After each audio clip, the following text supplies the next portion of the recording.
Thank you very much. What a place. I've been here before. We spoke with you before. Who knew it was going to turn out this well, though, really? I told you we're going to do a lot of things. Nobody thought it was going to turn out like this. This has been crazy. But it's a true honor to be back at the Detroit Economic Club with the businessmen and women who are really the economic engine of America. That's what you are. You've become more of that since I've been in, a lot more. Factories and plants were going to close, and now they're going 24 hours. I just let Bill Ford, he's running his plant, 150 plant, 24 hours a day, round the clock. It wasn't running that way two years ago, I can tell you. But it's the complex that Ford Motor Company so cherishes. It was a pleasure to see that the crown jewel of Detroit auto industry is what they call it, is still going after 100 years. Can you imagine over 100 years? I especially want to thank the president of the Detroit Economic Club, Steve Gregorian. Where's Steve? Steve? Where's Steve? Hi, Steve. Nice looking man. Nice looking guy. And board chair Sandy Pierce. Thank you very much, Sandy. Thank you very much. And we have some very special people here. We have a man who's doing a fantastic job. I get angry at him every once in a while, but very, very seldom, because he's got what it takes. Treasury Secretary Scott Bessent. Scott? Hi, Scott. Hi, Scott. What a good guy. He's got a good pulse, doesn't he? Good pulse of what's going on. Thank you, Scott. He's been great. Michigan House Speaker Matt Hall. Hi, Matt. We did good in Michigan, Matt. We won the whole thing in Michigan, didn't we? Huh? 3 times we won. You know that, right? They didn't give us credit the second time, but we won the second time. But we made the last one, Matt, too big to rig. Right? Yeah, that's what you got. That's the only way you win races in many cases. I got to tell you, it's too bad. I think they should get voter ID. Wouldn't it be nice? The Democrats are totally against voter ID. Who's against voter ID? How can you even campaign? We are against voter ID. How do you not get voter ID? You know what it means, Matt, right? When you're against voter ID, you want to cheat. That's all. There's only one reason you want to cheat, and they do cheat. It's terrible. Michigan Senate Republican leader Eric Nesbitt. Thank you, Eric. Thank you. Look good, Eric. State Senator Jim Ronstadt. Jim, thank you.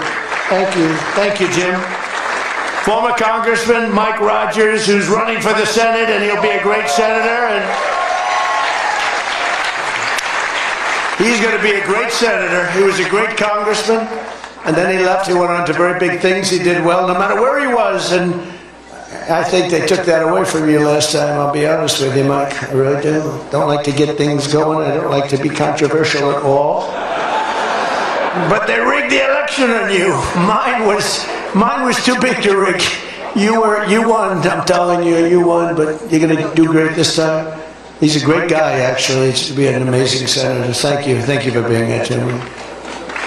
Special envoy to Iraq, Mark Savaya. Mark. Hi, Mark. Thank you. Great job you've done. This guy, he negotiates better than anybody around. Thank you. You need it. With Iraq, you need it. You need to be a good negotiator, Mark. I also want to thank Michigan's great congressional delegation. They're amazing. That's been back in Washington due to a very important vote that's coming up. They had a choice. Sir, we want to be with you, but if we're not with you, we're going to lose. But we'll still be with you. I said, no, I'd rather have you win. Don't worry about it. So we're going to win the vote. Representatives Lisa McClain, Jack Bergman, John Molinar, Bill Heisinger, Tim Wahlberg, John James, and Tom Barrett. They're great people, every one of them. And as many of you remember, I came here at the height of the 2024 campaign to lay out my plan to bring jobs and factories and wealth racing back to the United States and coming back to the great state of Michigan. And just a few weeks later, the people of this state and the voters all across the country endorsed that vision in a landslide victory. We won everything. We won all 7 swing states. We won the Electoral College 312 to 226. We won the popular vote by millions and millions of, oh, it's so nice to win the popular vote. I won the popular vote all 3 times too, but we're not going to get into that. But the first time they said I didn't win the popular vote, but I won the electoral college. So they always said, while he didn't win, this is the way I got introduced every time. While he didn't win the popular vote, he won the electoral college, you know. So this is the way I was introduced for 4 years. And guess what? We said, I'm going back, we're going to win and we won the popular vote by a lot. By a lot. So they can't say that crap anymore. And the thing that was most impressive, we won 86% of all counties in America, 2,700 to 525. Think of that, 2,700 to 525. And that's why when you look at the maps on Republican, Democrat, with red being Republican, as most of you know by now, I think, every once in a while you see one where they have it reversed. I said, why would you do that? Well, we think it looks better. I said, look, red is Republican. Let's not try and change the voters' minds on things. Just do it that way. And the map was virtually all right. That was about the counties. That was the 2,700 to 550, I think is the exact number. Most importantly, we won a historic mandate to make America great again. And that's what we're doing. We're making America great again like never before. And now, after less than 12 months in office, this is the easiest speech to make. I have great people, and all I'm doing is spewing off what the hell we've done. Even Venezuela wasn't too bad, was it, huh?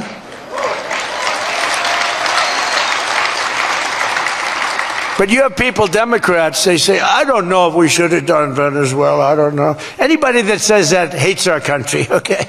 That was as flawless an attack as there has ever been. And they asked us to help them.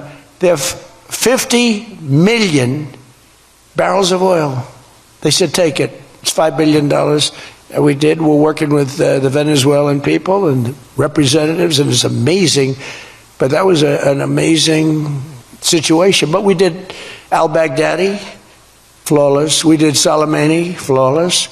We did the Iran nuclear attack where we wiped out their nuclear capacity, which would have been very bad. You wouldn't have peace in the Middle East, flawless. We did them all flawless. I want to keep it going that way too. I like flawless. Think about Jimmy Carter, the great Jimmy Carter, with the helicopters crashing, the hostages all over the place. Remember that one?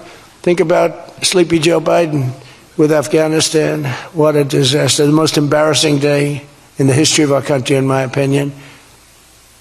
Real dope. Now, after less than 12 months in office, I'm back in Michigan to report to you on the strongest and fastest economic turnaround in our country's history. It's really been historic. There's never been, we're not 12 months, we're through 11 months. We've got $18 trillion being invested in our country. The most of any country ever was 3. We're at 18. There's never been anything like this. You are so lucky I allow you into this room to even be with me. I'm kidding. I'm kidding. The fake news will say Donald Trump thinks he's hot stuff. Right now I'm feeling pretty good, though, I will say. Oh, you're so lucky to be here. Under our administration, growth is exploding, productivity is soaring, investment is booming, incomes are rising, inflation is defeated, America is respected again like never before, and other than that, we're not doing that well. Now think of all those things I just said. Every single, inflation down, growth at an all-time high, stock market every day, 48 days in a row, 48 days during the course of 11 months, we hit a new high on the stock market, all of them. 1 year ago, we were a dead country. Now we are the hottest country anywhere in the world. And that was said to me by many leaders. By almost every metric, we have quickly gone from the worst numbers on record to the best and strongest numbers, the most dynamic numbers, and an economy that is far ahead of even my optimistic. I had a very optimistic schedule, I thought. I didn't think it was, but people said it was very optimistic. Turns out to be very pessimistic by compared to what we've done. But we'll go down as the greatest in history, greatest first year in history nobody's ever had, just based on the numbers, based only on the numbers, not based on me, based only on the numbers, because, you know, you get these guys like the governor of California likes to say how well he's doing. California's doing horrendously, but he says how well. We base it on numbers. There's never been numbers like this. Through 4 long years before I took office, crooked Joe Biden and his allies in Congress inflicted the economic nightmare known as stagflation. How many times have you heard the word? We hit it with Joe. We hit everything. What a disaster. Meaning low growth and high inflation. How does that work? Not good. So you have lousy growth and high inflation. In fact, it's the lowest growth ever and the worst inflation in the history of our country. That is really tantamount to not having a good 4 years, right? In other words, Sleepy Joe and the people that ran the auto pen were a complete and total disaster for our nation. They were a disaster for our nation. Had they won the election less than 1 year ago, we would have been, as I've often said, Venezuela on steroids. Now I'm Venezuela's biggest fan. We're working with them, but they came down from a very high number to a disaster, a disaster. And we would have been Venezuela on steroids, and we're bringing Venezuela back, and we're going to be great for Venezuela, great for our country. We're taking in, as I said, millions and millions of barrels of oil. And now they're coming in initially on a daily basis, 50 million, and values of over $5 billion. That's in one day. Just think of it, the biggest ships in the world can take 1 million barrels. The biggest ships in the world take 1 million. We have 50 million barrels. We need 50 of the biggest ships in the world just to get it out. We're bringing it in to be refined. It's an incredible feeling. It's great. Winning is a good thing. We're going to work with Venezuela. We'll make that country very strong again. We'll get oil prices down even further. We have it down at about a 6-year low, 7-year low, but we're going to get it down further. Joe Biden gave us a colossal stagflation catastrophe, but my administration's rapidly and very decisively ended that. We have quickly achieved the exact opposite of stagflation. Almost no inflation and super high growth. So we have the highest growth we've ever had. Think of that. The highest growth we've ever had, and we've only been there 11 months. Think of what we can do for the rest of it. But do we have wood around here? I want to knock on a little wood. They have one little, everything's plastic nowadays. It's very tough. Now we have the greatest growth, and we have, inflation way, way down. But we inherited terrible growth, and we inherited the worst inflation in the history of our country. The fake news would say 49 years. So when I say the history, they give me a lot of time, but I believe it's the history. But let's say 49 years. Would you say 49 years is okay, right? It's pretty bad. What do you think, Mr. Senator, Mr. Future Senator? I'd say 49. What sounds worse, 49 years or history? I think 49 years almost sounds worse. Maybe I'll just use it and I won't argue with these people. As of this morning, core inflation for the past 3 months has been just 1.6%. The numbers were just announced just before I came on stage. And GDP is smashing expectations with the fastest growth for this country in many years. The fourth quarter is projected at 5.4%, and that's despite the Democrat shutdown where we lost at least 1.5 points. The Democrat shutdown, we would have had close to 7. Think of that, close to 7. They were projecting to, the fakers were projecting to. And if we keep deregulating and adding more capacity, like I saw today at Ford, and if we don't raise interest rates every time good news is mentioned. In the old days, I'm probably old. I used to be up at these lecterns and I'd say, I'm younger than pretty much everybody in the room. Now I say I'm older than pretty much everybody in the room. I like it the other way better, actually. But you're too young. But in the old days, when you had good numbers, interest rates would go down. When you had good numbers, the market would go through the roof. That's the way we're going to make it again. That's the old-fashioned way. That's the right way. Today, if you announce great numbers, they raise interest rates to try and kill it. So you can never really have the kind of rally you should have. What happens and what we want, we're going to have a lot of great months, a lot of great quarters. I want the market to go up. You announce unbelievable numbers and the market goes down because they know you're going to do everything possible. In the Fed, we have a real stiff in the Fed, but that's for another day. But they raise rates. So everyone says, oh, they announced great numbers, it's great, great, great. And the market goes down because they immediately raise rates. No, when the market goes up, they should lower rates. You want to see 20% and 25%? You want to see what we can do? We've got to go back to an old standard. When there's good news, the market should go up, not go down. Does that make sense to everybody? And that's the way it used to be for most of the time. That's the way you make a country great. But our growth potential is unlimited and could be much higher if we went back to sanity. We're not doing it anymore. We're talking about the head of the Fed, and I want somebody that when the market is doing great, interest rates can go down because our country becomes stronger. See, you view it differently. Our country becomes stronger, and therefore interest rates should go down, not up. They kill every rally. If it's, no matter who, if it's beyond me as president, it's no matter who's president. You have a good quarter, and they want to kill it because they're so petrified of inflation. And growth and inflation don't necessarily go hand in hand. You can have growth and very low inflation. In fact, oftentimes growth is good for low inflation. So we're going to work on that, Scott, right? I think we're going to work on that very hard. I mean it so strongly, it's sickening. We announce good numbers and we see the stock market drops 300 points. I say, what the hell is going on? Do you agree with me? It should be just the opposite. All right, Scott agrees, so I'm very happy about this. That means if he didn't agree, I wouldn't do it. But we're already growing double, triple, and even quadruple the speed of almost every other major economy on earth. We're the #1 economy on earth, too. And the results are in, and the Trump economic boom is officially begun. And it's really begun almost from the beginning. Almost begun, if you look at it, really from November 5th. You know, on another metric, just before the election, it was almost impossible to get people to join the military. We had the worst enlistment in the history of our country, the worst. You couldn't get people for the Army, the Navy, the Air Force, the Marines, Space Force, the Coast Guard. You couldn't get people. And since right after the election, but especially since after January 20th when we took office, we have now the strongest enlistment we've ever had in the history of our country. We've never enlisted people so quickly, so easily. And we enlist by merit now. You know, we won a Supreme Court case that said you hire by merit. You go to college now by merit.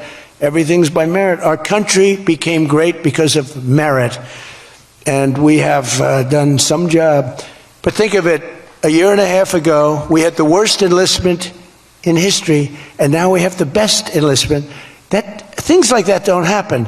You might go from the bad enlistment to okay, but you don't go from the worst in history to the best in history. But that's what we've done, every one of them. And that includes police and firefighters. It was very hard to get police. It was very hard to get firefighters, and now everybody wants those jobs.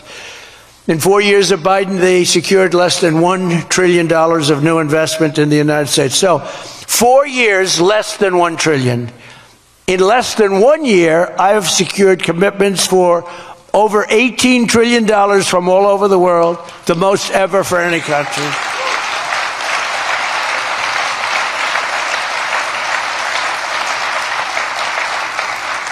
Think of that, though. They did, and I'll tell you what, had she won, it would be a disaster, because you would have had people leave. You would have not had $1 trillion, you would have had $5 trillion, $10 trillion leaving the country, and your welfare would have doubled. When you look at what's going on in Minnesota, is that a disgrace? Is that a disgrace? But we'll talk about that. Under Biden, we had the highest trade deficit ever recorded, losing more than $1 trillion every single year. How about that? It was killing Michigan, and everywhere else in our country was being absolutely destroyed. But in a matter of months, largely because of tariff income and the election result, we've slashed that gaping trade deficit by, in a short period of time, 62, it just came out, 62%. People are stunned. The fake news back there, look at those cameras rocking and rolling. No, the fake news back there is, they're very upset about it, actually, but they're stunned. They can't believe it. We cut our trade deficit in actually 10 months was when the number came out. We cut it by 62%. It's going to go better than that now. The stock market is now the highest in history since the election. We've set all of those records, and I think an all-time record that's so important to me because so many people have them is boosting 401ks and retirement accounts for millions and millions of Americans, people that are in the police departments, the fire departments, people that are construction workers. A policeman came up to me recently, a nice guy guarding me. He's a perfect guy to guard me. He was a massive guy, big, strong guy. He said, "Sir, you made me look so good in front of my wife. My wife thought I was a horrible investor because every time I invested, we lost money." and we have a 401k, and I'm up like 85%. She thinks I'm Warren Buffett. She thinks I'm brilliant. She's now calling me brilliant. It makes my life much easier. I love my wife much more now. She calls me brilliant every time. I said, don't worry, you're going to do even better for the next 3 years. But one of the biggest reasons for this unbelievable success has been our historic use of tariffs. There was the tariff that made America strong and powerful in past generations, and then we got off it and we went to the income tax system. Great going, fellas. You know, we were the strongest in 1887, relatively speaking. That was around the McKinley time, and Teddy Roosevelt and some others, but we were really strong. It was all tariffs. And I know what happened. Some of these countries got together and they say, hey, convince the United States that it's no good, the tariff system is unfair to us. And so some genius, I know who, I don't want to get into it, but some genius said, oh, let's go to an income tax system. So instead of foreign companies and countries paying everything, the people started paying. And then after that, you had a depression, but that was a long time. That was in like 1913, you had the tariff switched into income tax. And then in and they like to blame tariffs. You ever notice they blame tariffs? No, they brought tariffs back in 1932. They brought them back to try and save the sucker.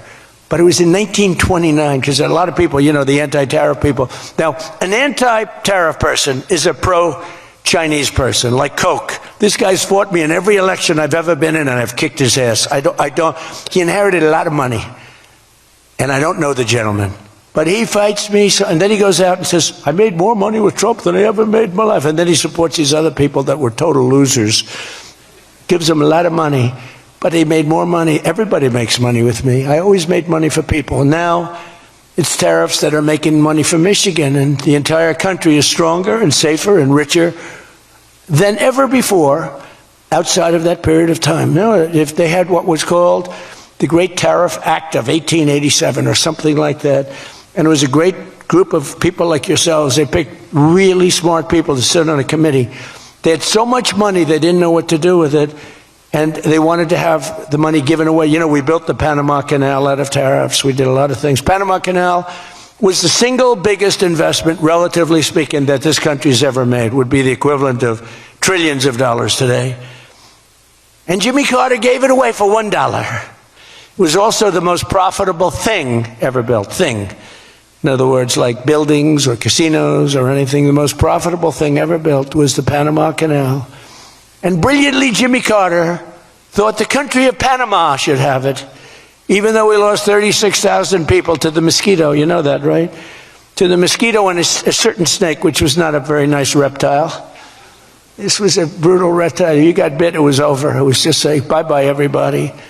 We lost 36,000 people. Malaria, the mosquito, and the snake. And he gave it away for $1. Well, at least we got $1. That's better than most of those guys do. We got $1 for that. Most expensive thing ever built, most profitable thing ever built, too. Makes so much money. Every prediction the critics made about our tariff policy has failed to materialize. The evidence shows overwhelmingly that the tariffs are not paid by American consumers, that they're paid by foreign nations and middlemen. And Scott went over that with us before, and they're paid by middlemen. They raise the thing. Countries get involved. They pay them because otherwise they won't have companies. They won't be viable. And we're the big beneficiary. Once again, the so-called experts were 100% wrong, and Trump was right. People of Michigan were 100% right. You elected the right guy. If you had the other person, everybody, we wouldn't even be having a meeting today, probably. There'd be no meeting. The economic club would be saying, like, man, we're doing bad. This is going to be awfully tough to get people to show up. This is going to be tough, the chairman. This is going to not be a good day for us. We don't want to have, let's cancel the meeting immediately. The Trump tariffs have delivered us trillions of dollars of new investment, unprecedented new partnerships on minerals, rare earths, defense, and artificial intelligence, and historic levels of foreign military sales. You know, you have the Supreme Court now going to rule on whether or not we can use tariffs. Can you believe this? A case brought about by people that are China-centric. Foreign-centric, but China-centric. I wouldn't want it if I was China either. You know, China's one of our biggest taxpayers right now. China, would you ever believe you'd hear that? And they've been great. My relationship with President Xi has been great, but we have a group that's foreign-centric, China-centric, suing, and we'll figure something out if we don't win, but we should win. I mean, we should win. So great for national security. I ended 8 wars. Think of that, 8 wars. And without trade and tariffs, you wouldn't have been able to end any of them. But they brought hundreds of billions of dollars pouring into the United States Treasury, helped curb inflation, and helped cut the federal budget deficit by a staggering 27%, and that's only for a short period of time. The number's much bigger than that when you add in the full year. And I've told people I got into a lot of trouble because of the fake news back there. I told people, I said, tariff is my favorite word. And I said, my favorite word of every word is tariff. I've loved it for 40 years. I came here many years ago. Remember, they said I didn't come here. Then they found out I did. I got an award in Detroit, in Michigan, many years ago, and still have it. They said it never happened. It did happen, turned out. I didn't notice any apology. But all I did was talk about you're losing your car industry. This was long before I ran for politics. They said you're losing. I said, why are you allowing these foreign nations to take your car? You know, you lost 57% of your car industry. The good news is you're getting it back. But I said, why aren't you using tariffs? I've been very consistent, I will tell you that, for years and years. Even as a private businessman, for years I used to, because I get, for whatever reason, a lot of publicity always. I don't know if that's good or bad, but it happens. And I talk about the importance. But I said recently, I said, tariff is my favorite word in the whole dictionary. There's no word. And I took a lot of heat. They said, what about your wife, your children? What about religion and God? What about Jesus? So I said, all right, it's my 5th favorite word. And since then, I've been fine. They hit me hard, these people, these fake news. They were killing me over tariff. He likes tariff more than his wife, more than religion.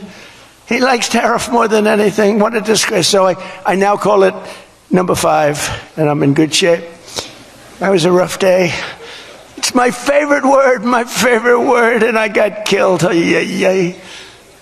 Every word, you know, when you go up here, you take a big chance, especially me, because I go off teleprompter about 80% of the time. But isn't it nice to have a president that can go off teleprompter? When you think? Remember the speeches Joe would make? First of all, they'd last a matter of seconds, you know. Thank you very much. You ever notice Joe would always cough before a speech? State of the Union, he gets,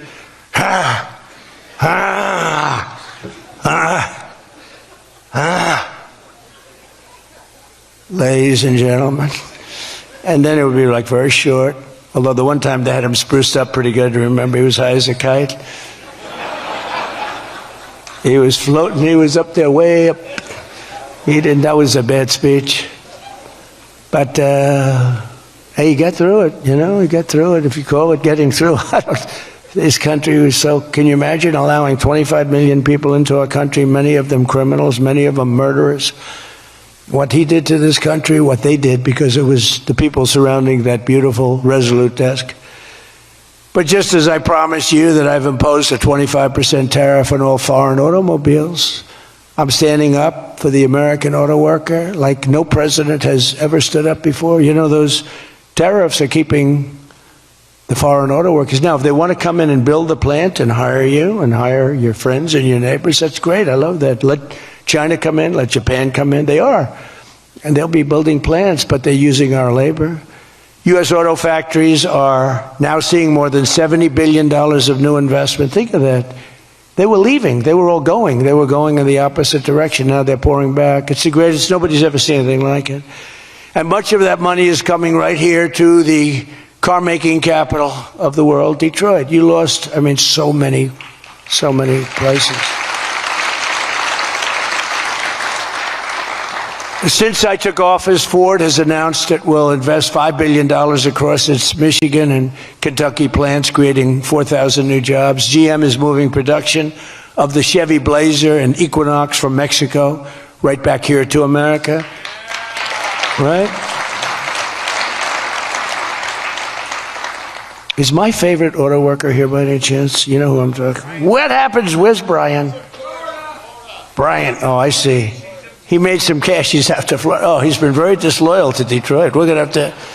He is such a great guy, right? Man, that guy fought for me when it wasn't the popular thing to do. He fought for me from day one. Well, you tell him I said hello to him, all right? That guy, he got it. 4 years ago, he got it, right at the beginning. He understood it better than anybody, better than the great economists. They had no clue. Then Stellantis is investing $13 billion to expand its U.S.-based manufacturing plant by more than 50%. Stellantis doing a good job. Never before has an administration achieved such sweeping and dramatic turnarounds as has taken place just in this very short period of time. I mean, you're talking about 11 months. 11 months and you have a different business. 11 months and you're booming. I just spoke to an AI guy, and that's booming too. You know, we're leading China in AI by a lot. I'm letting them build their own electric plants because people are saying, you know, the amount of electricity they need is, they need twice as much as electricity currently in the United States for every other business, home, factory. They need double. So I said, we can't do that. And then I had the idea. When they build these $50 billion plants, I'm going to let them build, and they're already building big electric plants to take care of their plant. And any excess electricity, they'll sell it back to our country. It's an unbelievable, and therefore, we're going to build, I think if they really added, you know, you hear how much, and I have great respect for China, but you hear they're building a lot of electricity, but we are too. But we're having it built privately. They're going to own their own electric. They're becoming their own electricity producer. And when they heard this idea, they thought it was great, but they didn't take it seriously because they said it's too good to be true. But then they realized that I was serious. That we're getting them 2- and 3-week approvals. They don't have to wait for 20 years before they get rejected. You know, in the old days, they had to wait for 20 years, and then they get rejected at the end of 20 years. Guys would give up their whole career trying to get one approval, and then they get rejected. In every aspect of our agenda, we're putting America first, and nothing will stand in our way. Nothing's going to stand in our way. Nothing. So one of our top priorities in this mission is promoting greater affordability. Now, that's a word used by the Democrats. They're the ones that cause the problem. The one thing, they stick together. They don't have some of the people that we have. I don't know, it's a genetic thing. It's something in the blood. We got some real losers. Mostly great. But I wouldn't use the name Romney because I'm in his sort of territory. So I would never use that name. But all right, I'll use it. They don't have a Mitt Romney that votes against everything. They don't have a Rand Paul that votes against everything. I got him elected twice. He was a stone-cold loser. I went to Kentucky where I won by a lot. I did a rally for him. Then I did another rally, he won. Then I went the second time, he won. Then he votes against all the time. It's just crazy. I don't get it. Then you have Lisa Murkowski and you have Susan Collins. Disasters. And you had a gentleman from Indiana that I don't believe it, Todd Young, he voted against. And you'd say, why are you voting against? They can't give you an answer. They're unable to give you an answer. It's like, why are they against the attack on Venezuela? They're against the attack after they found out it was the most successful attack, probably the most talented, most brilliant tactically attack that we've had maybe in 100 years. And they're against it. Why? It's one thing if the attack failed. I'd probably do that too, or change. I'd be in favor. Then if it failed, I'd say, I told them not to do it. That's what they do. But here we have one of the most successful attacks ever, and they find a way to be against it. It's pretty amazing. But it's a shame, and we have some others, but not many. We have a great party, but we have people, the Democrats, whether you like them or not, they stick together like glue. They have horrible policy. Thank God they have horrible policy, because they're smart, they're evil, they're vicious, but they're bad policy. For instance, you could be a genius and try selling men playing in women's sport. You could be a genius, try selling transgender for everybody, open borders, let the world come in, let the world's prison population come into the United States, including all of the murders, 11,888. That's what we're trying to get out of Chicago and Minnesota, and these places. So they stick together, which I admire because I'm a very loyal person, but they have horrible policy. Can you imagine if they had good policy? They were on this morning talking all the reasons that men should be playing in women's sports. They had a football guy there, flag football.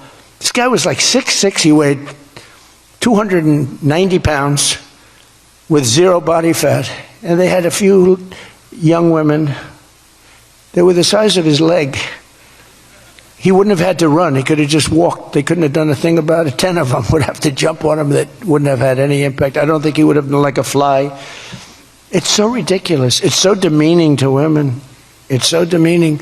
Look at the weightlifting records. I mean, the record got beaten by 112 pounds, a record that stood for 18 years.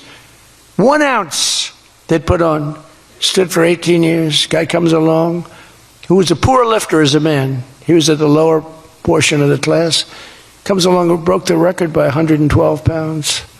Think of that. They've fought for years to beat that record. How about the swimming records? I mean, you can go to sleep during the time the man comes in and the woman. You can go take a nap for a little while. How about the long distance race that took place not so long ago? Long distance, these marathon deals. They had top men, top women. The man came in.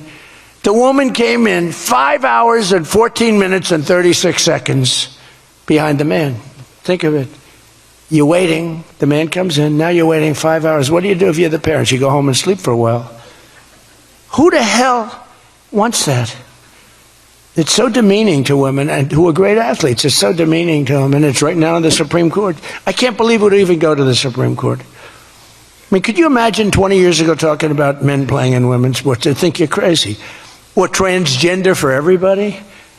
If you said there will be no mutilation on children, that's one of my standard lines. We will not allow the mutilation of a child. Can you imagine having to say that 15 years ago? People would say, is that guy crazy? Of course we won't. But we're living in a different time. It's a crazy time we're living in. After real wages plummeted by $3,000 under Sleepy Joe Biden, real wages are up by $1,300 in less than 1 year under President Trump. For construction workers, wages are up $1,800. Don't forget, they were down $3,000. Factory workers over $2,000, and for many other workers, over $5,000. And I just gave the military, because we're doing so well with taking in so much money with the tariffs, I just gave them $1,776. You saw that, right? Did you see that? They had 75, and I said, you know, if you had $1 more at $17.76, they said that was a good idea. We could afford $1 more. We gave them $17.76. Meanwhile, grocery prices are starting to go rapidly down. Rent is down. Airfares are down. Hotel rates are down. Cell phone prices are down.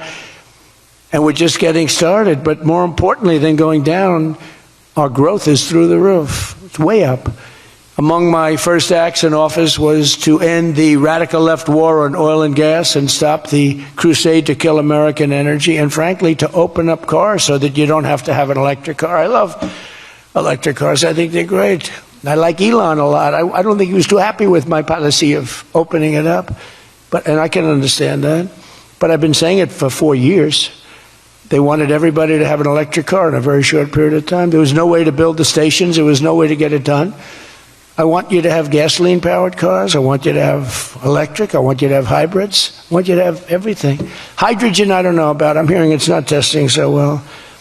It's fine, except when there's an explosion, you're a goner.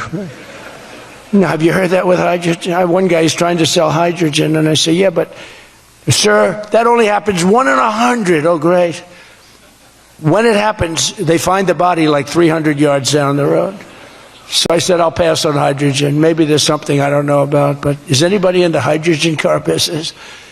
Gasoline is now under $2.50 a gallon in 17 states and under $2 in many places. We have some states it's $1.95, $1.99, $1.97. As we speak, these are gas stations, and think of that. We have gas stations in the Detroit area where you can fill up for less than $2.30 a gallon, whereas 2 years ago it was $4.50, and in many places it was way over $5. Think of that, $2.30. You see it. That's like a massive tax cut, which we gave you under the great big beautiful bill, by the way. No tax on tips, no tax on Social Security, no tax on overtime. And with our extremely successful operation in Venezuela earlier this month, that number soon is going to go lower because we're going to have a lot more energy. We're going to have a lot more, as opposed to a country that's going to be totally shut down. No fuel, no gasoline. And it's, you know, they say it's got more than Saudi Arabia. Who knows? It's got a lot.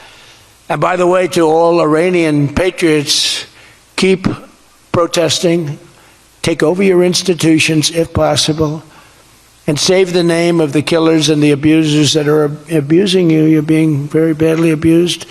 If the numbers are right now, I hear 5 different sets of numbers. I hear numbers, look, 1 death is too much. But I hear much lower numbers, and then I hear much higher numbers. But I say save their names because they'll pay a very big price. And I've canceled all meetings with the Iranian officials until the senseless killing of protesters stops.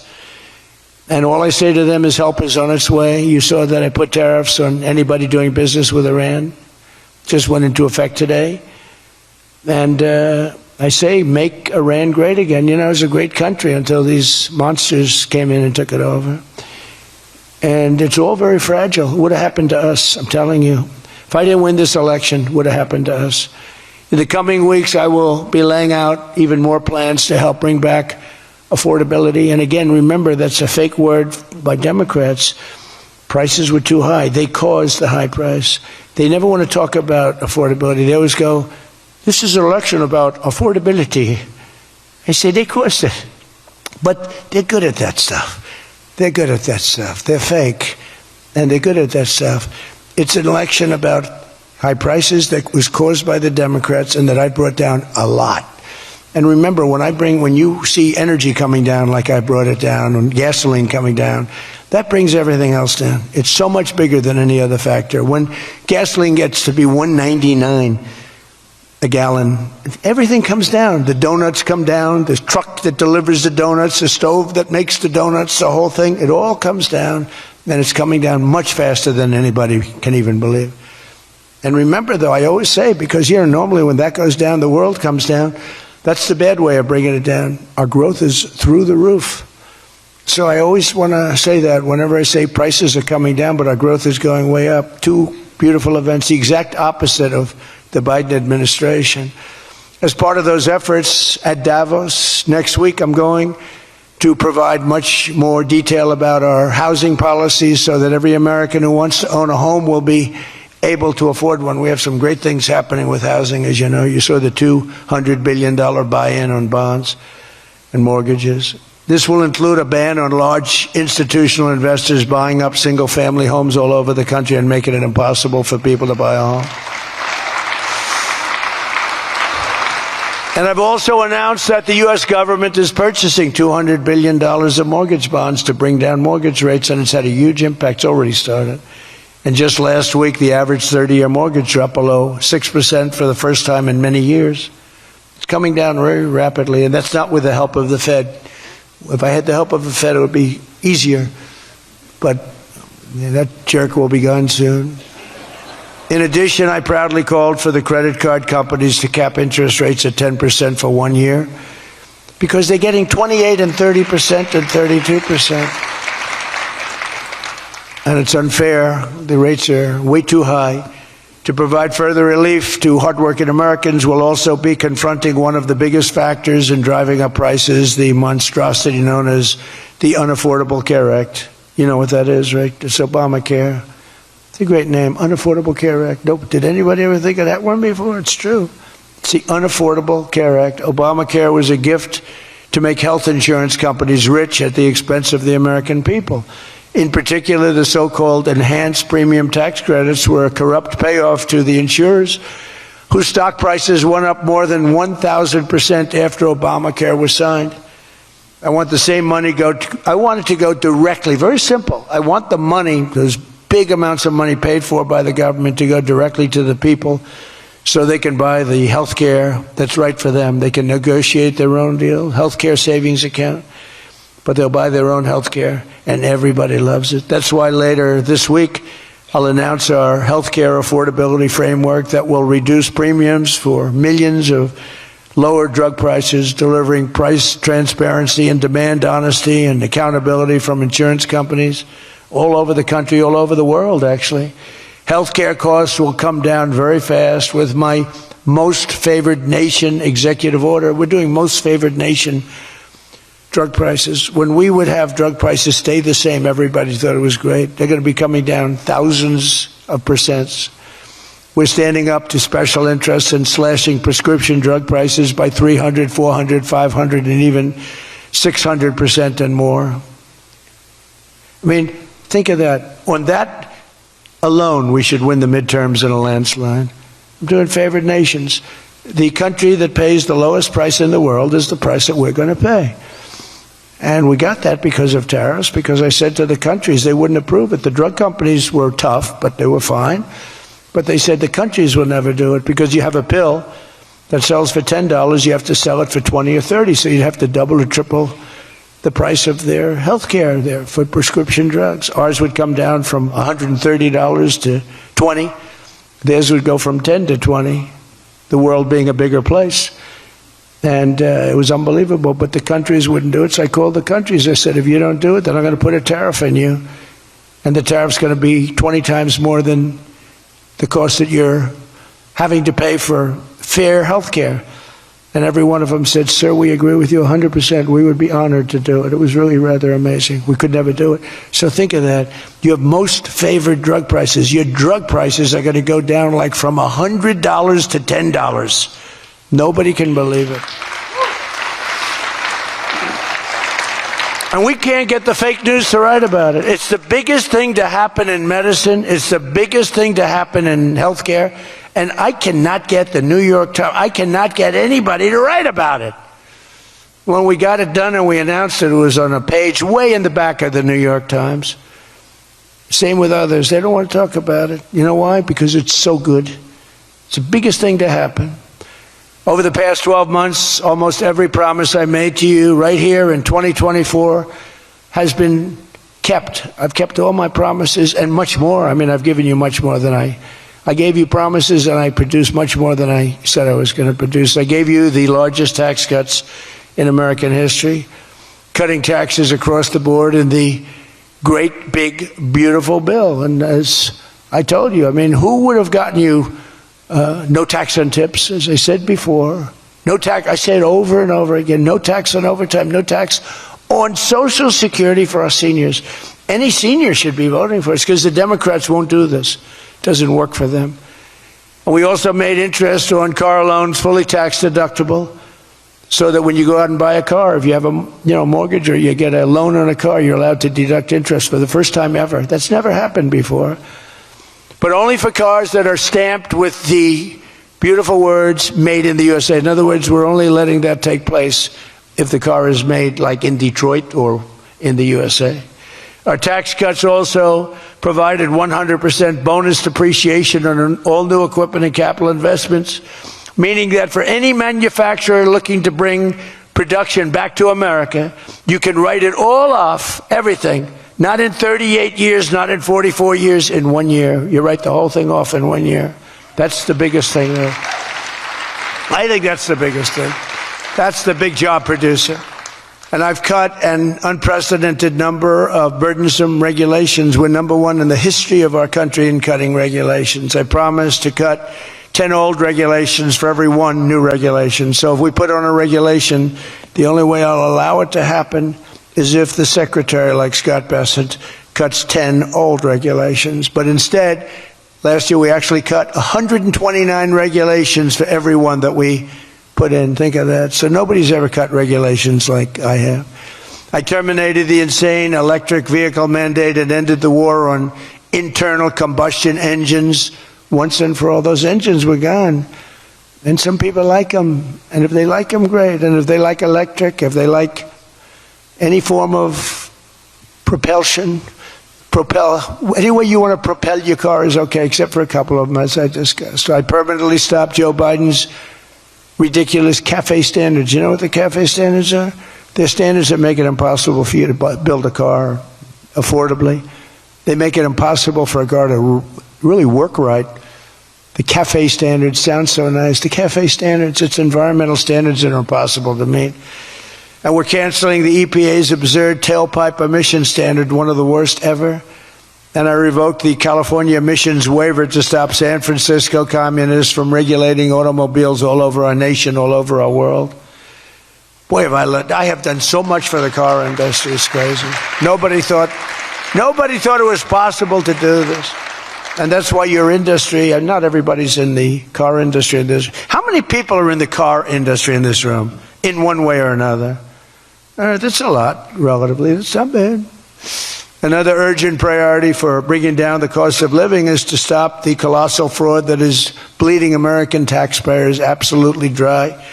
The fraud being committed by the Somali population in Minnesota. Have you heard of them? They're lovely people. Is monumental. And California, Illinois, New York, and others are just as bad. Our country has been losing over $500 billion to fraud every single year, but those days are over. We have the best group you've ever seen assembled going after fraud. In Minnesota, we're cracking down on the Somali scams, ending the brazen and shameless theft of taxpayer dollars. Well, it's going on in Maine, too, with Somalis. You know, and they don't take our ships anymore. You know why? We hit them with the same missile that we used to hit the drug dealers coming in with the boats. You know, we have drugs coming in by sea down 97%. You've seen that? 97%. And we're trying we're really trying hard to find out who the hell is the other 3%. But we have them down 97%. And we're going to start hitting them by land, too. The hard part is done. By sea, nobody's coming. It hasn't been great for the fishing industry, however. Those that have a fishing boat, they're having a hard time getting customers. But you can't have everything. Nobody wants to go on boats. Nobody wants to go like 25 miles an hour. When you see a boat with 5 engines on the back of it going 65 miles an hour, and it's loaded up with hundreds of bags that you see cellophane with white, typically, it's not fishing. How about the couple of submarines we took down? We took out 2 submarines, and the Democrats say they were fishing. No, they were submarines. They build a very fast, it's a drug-carrying submarine. They have a lot of money. And we took them out, and the Democrats claimed that they were fishing. We shouldn't ruin people's beautiful fishing journey. It's unbelievable what we have to go through. It's really a shame, actually. We've frozen all children's payments to those states that we're talking about, and we will now require proof of attendance in order to receive federal funding for child care or any of that. How about all these child care places in Minnesota where there is no children? They go there, they get paid millions and millions of dollars. The biggest operation in all of Minnesota had no children. And we pay millions of dollars. They're scammers. They're scammers. They always will be. And we're getting them out, and we're not going to pay them. We're not going to pay Minnesota. Right, Scott? We're not paying Minnesota any more money for any of that crap. It's a big scam. It's a giant scam run by an incompetent, crooked governor. He's an incompetent, crooked guy.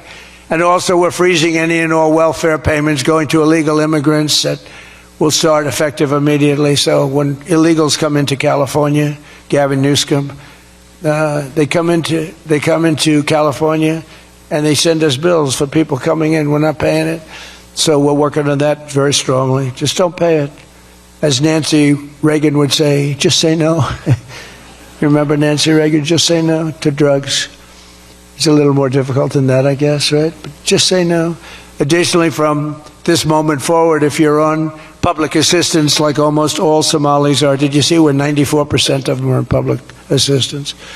You can't wire money out of the country back to your bank account from where you came.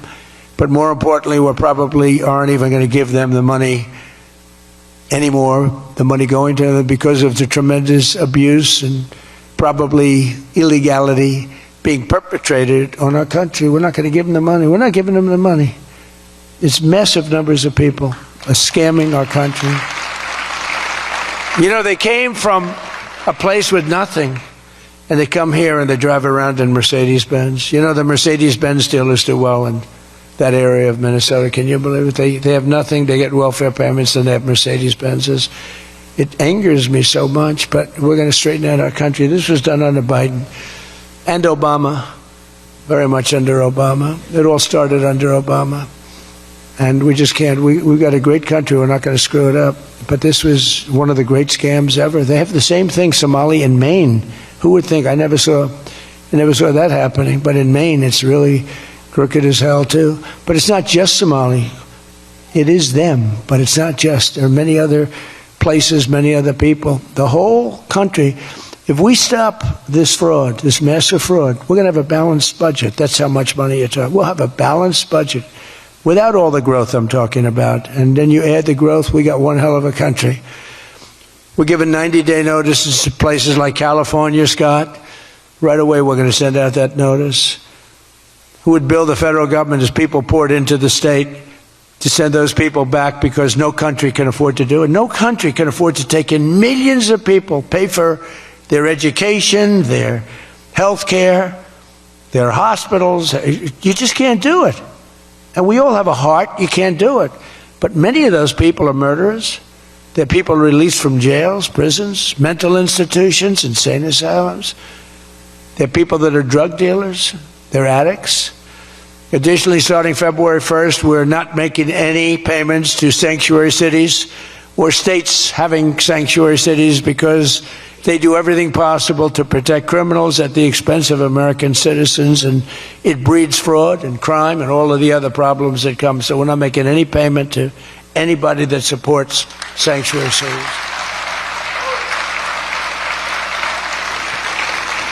We have also suspended nearly 8,000 SBA loans, Small Business Association loans, to suspected scammers in Minnesota, of which there are many. It's a great state. It was a great state. Now it's getting destroyed by that stupid governor. What a stupid guy he is. But he's a crook. I mean, he's an incompetent guy, but he's a crook. He allowed this to go. You can't have corruption on a scale that nobody's ever seen before, and you're sitting as a governor and you don't know what's going on. It's impossible, even though he's a stupid guy. We're investigating large-scale visa fraud, and the Department of Justice has already charged nearly 100 people in criminal conspiracies in Minnesota. They're all over the place.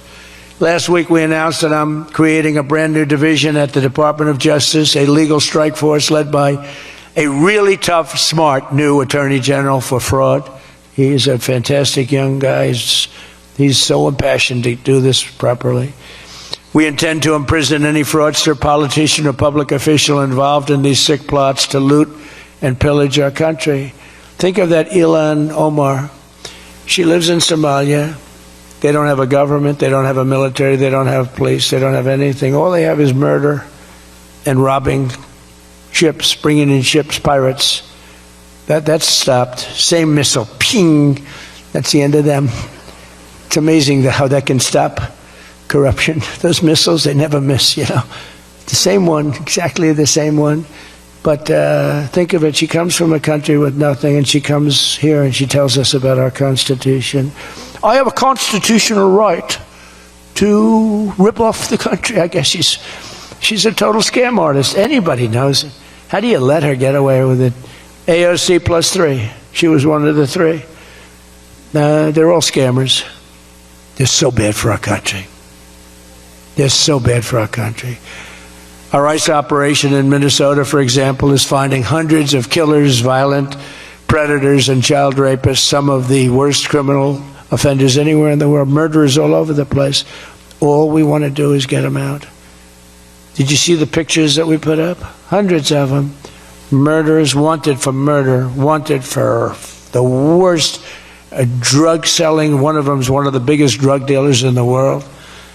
And vicious, sells bad drugs too. Bad drugs, like if you take a tiny little morsel, your child is dead. And we're getting them. But it's hard to get them because they make it so impossible for you. And you wonder why. Why would they do that? You know, do they want to live with murderers? Do they want to live with these people that are emptied out from prisons? They have a lot of people. One of the reasons I was so angry with Venezuela, they emptied their prisons almost entirely into the United States of America. Tren de Aragua was the gang. one of the worst, probably the most violent gang there is anywhere in the world, they say. We're getting them out. We've got a lot of them out already, but we're getting them out. We're also going to revoke the citizenship of any naturalized immigrant from Somalia or anywhere else who is convicted of defrauding our citizens. We're going to get them the hell out of here fast. And if you come to America to rob Americans, we're throwing you in jail and we're sending you back to the place from where you came. We're throwing you right in jail. And they know it, too. And one of the reasons they're doing these fake riots, I mean, they're just terrible. I mean, you see it's so fake. Shame, shame, shame. You see the woman. That's all practice. They go practice. They go to areas, they take hotel rooms, and they all practice together. It's a whole scam. We're finding out who's funding all this stuff, too. We pretty much know. But in conclusion, as we liberate our country from this cultural scourge and the plague of corruption and fraud, we'll rediscover the natural energy and native spirit that truly makes America great again, like we're doing with Detroit and Michigan. If we get rid of fraud and do our job properly on the trillions that are being extorted out of our country from corrupt and incompetent governors like Gavin Newsom, J.B. Pritzker, and Tim Walz, we will very soon have a balanced budget, and that's the kind of money that we're talking about. We're talking about massive amounts of money. Our country wasn't built by people who tried to lie and cheat and scam their way to success. It was built by legends like Henry Ford, Henry Dow, Thomas Edison, the Kellogg brothers, Alfred P. Sloan, the founder of General Motors, men who lifted up American workers and strengthened our nation beyond even belief. And we're doing the same exact thing right now. I think we're doing it even better. This is the fierce spirit of patriotic free enterprise that we're now unleashing once again. We are unleashing it like maybe never before. Together we have turned the page forever on the failed left-wing model that makes our America poor, desolate, and makes people feel sorry for us. That's what we had. We had a country where our leader was laughed at and our country was scorned. We had a country that was laughed at. They laughed at us 2 years ago. They laughed at us. They thought we were fools. They thought we were stupid people. Now we're seeing that they're not the smart ones. We are. But we have a great America, and we're going to enrich it. And foreign nations, foreign migrants, criminal fraudsters, and corrupt politicians are not going to play a role anymore. They're going to be in jail. Under the Trump administration, we're reclaiming America's dignity, rebuilding America's wealth. And we're putting the productive, hardworking American citizen at the center of every single thing that we do. They were the ones that built America, and they will build it up again. And that's what they're doing at levels nobody thought was possible. So today, after less than 1 year, our border is secure. Remember, they talked about the border, how bad? In 3 weeks, I didn't go to Congress. I said, secure our border. And they did. Remember Biden, he said, I have to get approval from Congress. Had nothing to do with Congress, had to do with respect. Our spirit is restored. Inflation is stopped. Wages are up. Prices are down. Our economy is booming like I think you'll see soon, like never before. Our military is strong and unprecedented. I rebuilt our military in my first term. Our workers are thriving and our auto industry is returning to the country where we all began and where it all began, and frankly, a country that we love. The United States is winning again, and we're rapidly making America and the great state of Michigan greater and more prosperous than ever before. I want to again thank the Detroit Economic Club. You do a fantastic job, so respected. God bless you, and God bless America. Thank you very much, everybody.